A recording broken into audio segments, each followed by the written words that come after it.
Genesis 6. So Genesis 6 opens up talking about how people had gone evil. So God created Adam and Eve, obviously, and they chose evil, but they still had a relationship with God after that. Well, people started just going off on their own way and going away from God. So we can see that God limited the lifespan to 120 years because people were using their 900 plus year lifespan um, for just evil. So he limited it so there'd be a limit on that evil. And then we can even see that God talks about how he was sorry he even created people. So I'm going to read a couple verses, starting in verse 5. The Lord saw that the wickedness of man was great on the earth, and that every intent of the thoughts of his heart was continually only evil. The Lord was sorry that he had made man on the earth, and it grieved him to his heart. So the Lord said, I will destroy man, whom I have created from the face of the earth, both man and beast, and the creeping things, and the birds of the sky, for I am sorry that I have made them.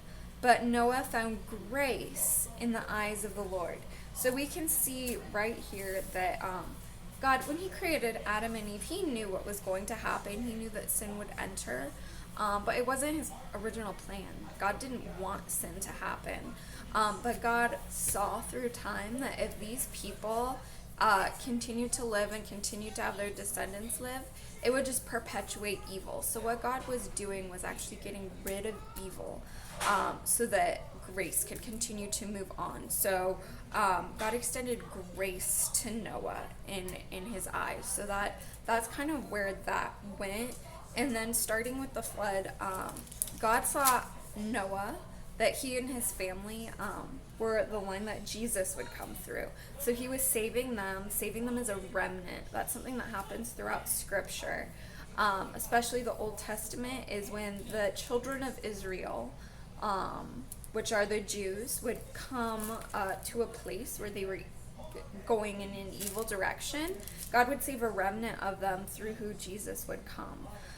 So through this, we can also see that Noah was a follower of God. The verse 22 at the very end, it said Noah did this. He did all that God commanded him. So he was building the ark and doing all that God said so that God could preserve his people through Noah. So we'll continue in the flood in chapter 7 tomorrow.